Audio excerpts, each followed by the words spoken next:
Welcome to the webinar on money management and profit and loss explained. So money management is it's a very important area. You're a business owner, you're running your own finances. So managing your money effectively is, for obvious reasons, is advantageous to yourself in your personal life, but also then the longevity of your business. So throughout this webinar, we're going to give you some best practices, some thought-provoking actions, and also, I guess, passing on what we've learned from our mistakes in the past. So let's kind of dive straight into it. So first of all, let's look at the basics. Let's look at what types of bank accounts we'd recommend you start to think about having. First of all is a business bank account, or a separate account for all of your revenue from your business to go into. Okay. Second is a savings account, and third is your personal bank account. So why do we recommend having these different accounts set up?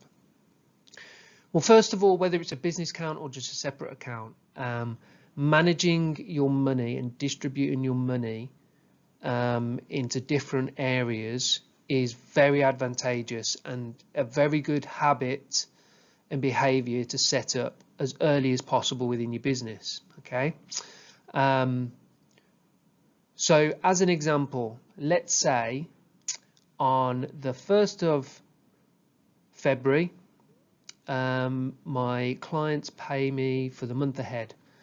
So let's say I've got X amount of clients, and that by them all paying me, that comes to £2,500. Okay, so £2,500 is what I've got in my account, my business account, or my separate account, where everything gets distributed into through direct debits. If you're using PT software, through that, etc., etc.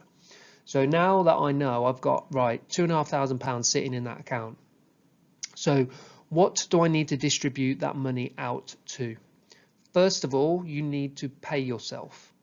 Okay, you need to pay yourself, which is how much you pay yourself is completely dependent on your circumstances, your break-even number.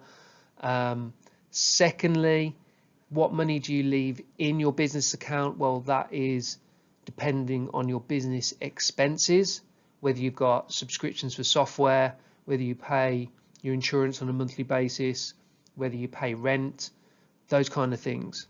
And what do you distribute to your savings account? I would recommend you think about your tax contributions from day one. And I know that you might be thinking, well, I don't have to pay tax for X amount of time. It's just a really good way of managing your money from day one. Okay, so get into those behaviors and habits as early as possible. They will stay with you throughout your career and your business.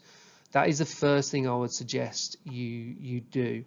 I can remember back in the day when I used to get paid cash in hand, and on a Monday morning used to get a block booking of 10 in, 350, 400 quid. By the weekend that was pretty much gone. I didn't manage my money effectively at all, and that led to a lot of different things, which I'll go into in a second, but it's just not a great way of managing your business effectively going forward. So that's the first thing I would say is the basics. Get some different accounts set up where you can distribute where your money can come into, and then you can distribute your money into different accounts for different things, tax considerations, paying yourself to pay your own bills, and then also your business expenses as well. Okay. Other considerations to start to think about. First of all, what you can do is you can then start to set up direct standing orders, so distributing that money for different places, so you can all start to automate that.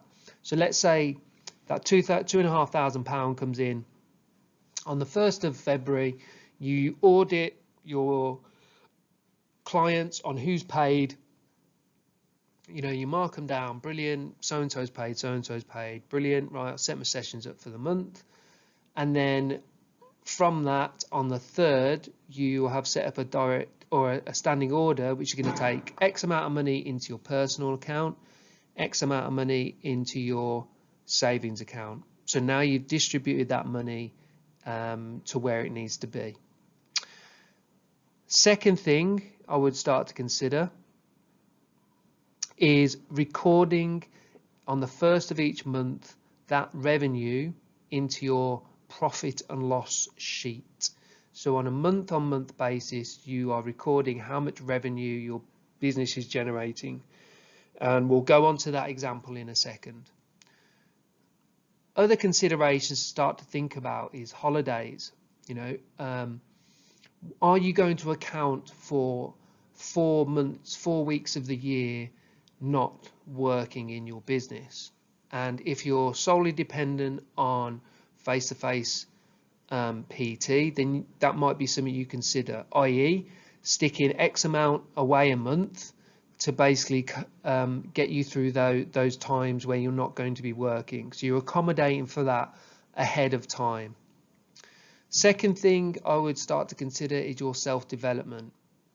Investing into your business, investing into yourself to bring about a better service and ultimately to get a return on that investment. So as an example, maybe I invest into my McDonald's nutrition course, and so by the end of that 12 months I've got enough money to invest into that course, do the course, and then start to increase my service value, increase my price point, so I can then get the return on that investment. So again, that's something you might want to consider.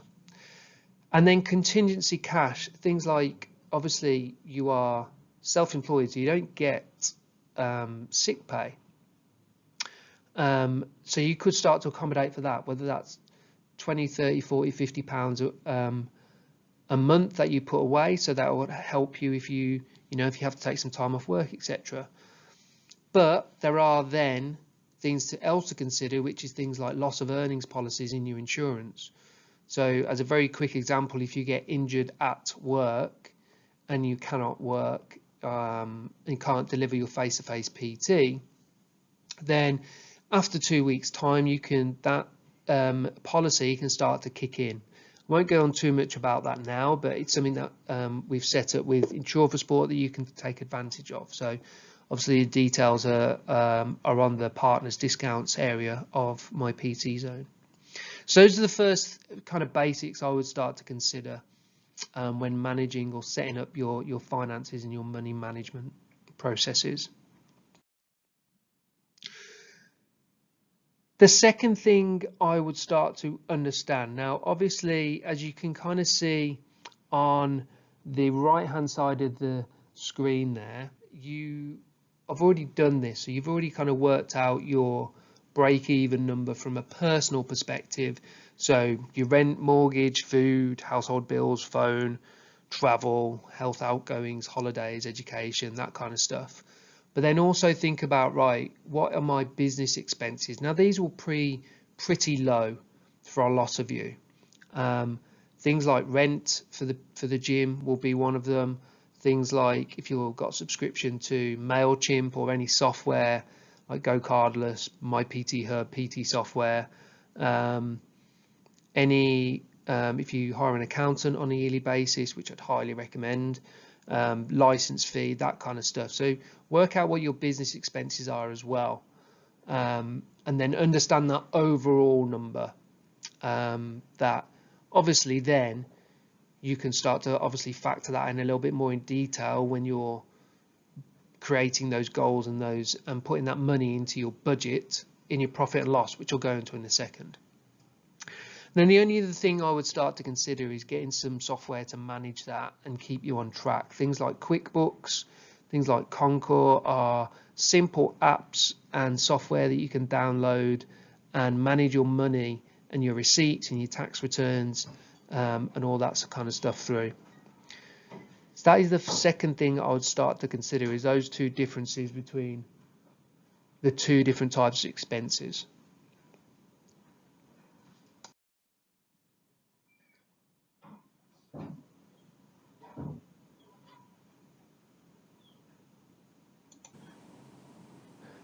So just running you through a profit and loss sheet. Obviously, there's lots of different varieties you can do. You can make your own, but obviously we've put this one together for you if you wanted to start off and obviously project your business and also track year on year how your business is performing. So I'm just going to quickly run you through.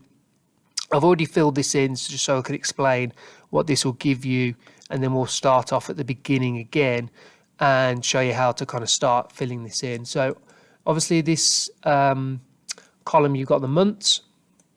I've just labeled them 1 to 12. You could put the names of the months in there, whatever you want to do, whatever your preference is. But if we just start off with this as January, February, March, you've got all of your costs. So essentially your break-even number would go in there, your business expenses.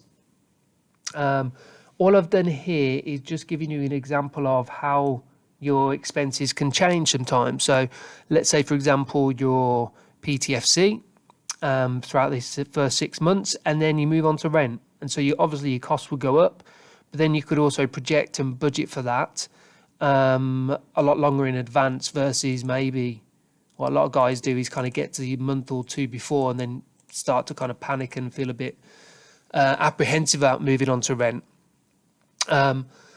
Then you've got your budget and your actual. So this is your costs. So that's not your budget. That's what is coming out. That's your expenses. Then you're going to budget yourself month on month. So my cost is $12.50. I'm going to budget myself $17.50. Just fill that in quickly. $17.50. And again, I've done that for the first kind of 4 months. Projected and focused on going up in revenue, taking on more clients, more business for the next 3 months. And then as I kind of go on to rent, then again, I'm budgeting and targeting myself to go up another £500. So over the course of the year, I am kind of budgeting to go up by about £1,250, which is about 33 sessions per month, not per week, but per month, that you'd increase. So obviously breaking that down into 4 weeks, you're talking on average about 8 sessions extra a week, 2 sessions a day, potentially 1.5, 2 sessions a day. So it just helps you break these goals down over time. So you got your budget, and then you got your actual. So at the end of each month, this is the number that you would put in here, what you've actually made.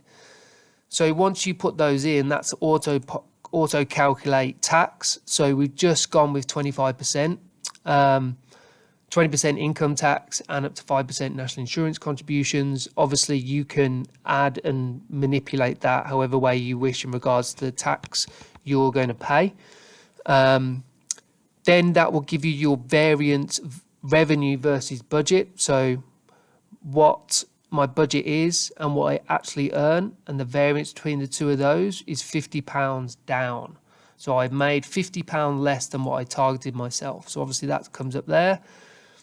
Gives you year to date. So this is an accumulation over the months of year to date revenue versus budget, your take home, and your yearly P&L at the end there.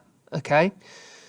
So obviously this is all populated, and I filled this in to show you an example. This obviously then totals up at the bottom here as you kind of go along the years. So if I leave the costs in there, I'll take that away there. So we'll just maybe start with 3 months. So as you see there, I've just left these here. So maybe I start off with the first kind of quarter or first 3 months. If you're working with the business coach, then obviously you'll be working over kind of approximately 3 months. So budgeting for that would be important.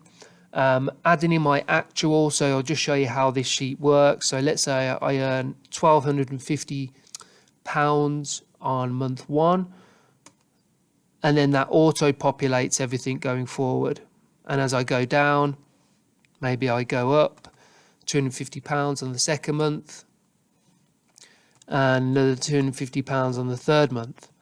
as you can see here, all this gives you obviously different tax contributions, your variance to budget, so £500 variance, £250 variance, and then I hit my budget on month 3, and you can just see here how that gives you the feedback. Now obviously these numbers here won't mean much until you start to, let's say for example I keep that there, you can see how that kind of really goes bananas there. But obviously you're budgeting yourself here for the year, or at least for the kind of first 3 months, and then measuring and then entering in your actual at the end of the month. So that's technically all you need to do. At the end of the month, pop what you actually earned in there. That will auto populate and give you that feedback. Hope this has helped. It is a simple process. Hopefully we've set it up for you to be able to use and start to get used to. If you have any questions, obviously fire them through, guys. We're more than happy to help at any point.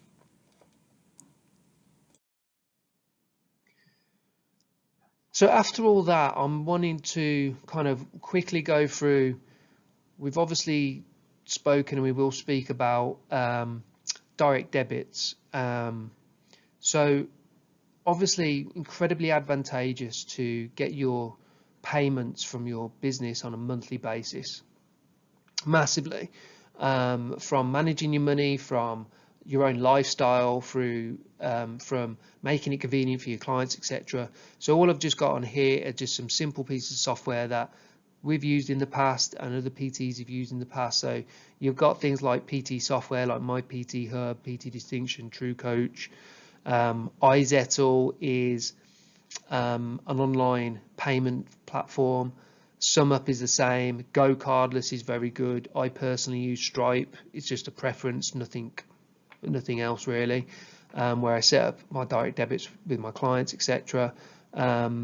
So lots of different companies that you can obviously Google, figure out which one works best for you. They're all pretty simple to set up, dead easy, but a massive advantage for your business overall. And then secondly, I wanted to go through how to set up your monthly payments.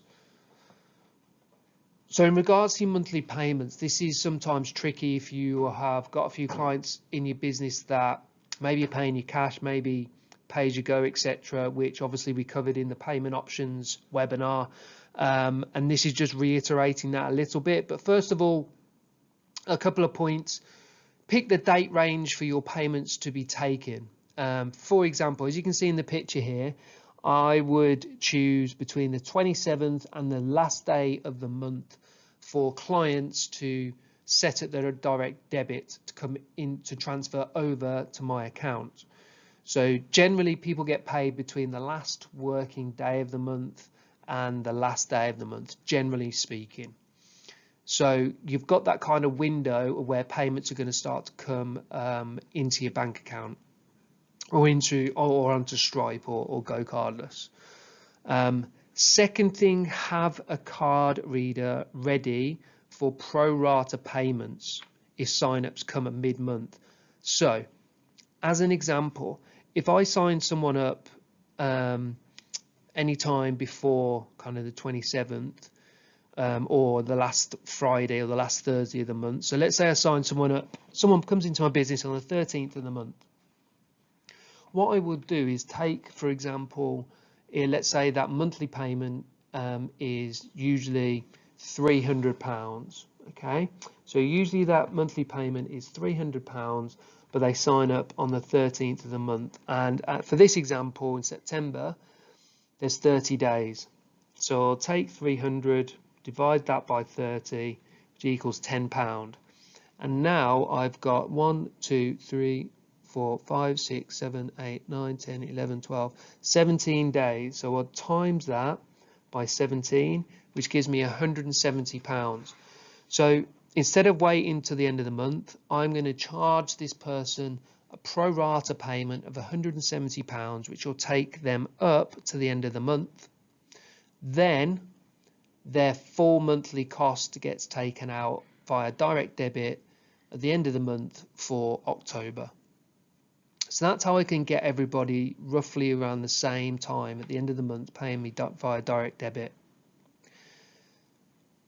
What I would then do is audit payments, for example, on the 1st or the 2nd. So payments come in here. I would then do a cross-reference the payments with my clients, and then I would then distribute that money out via standing order, as I mentioned before, to my savings account and my personal accounts. And then I basically pay myself.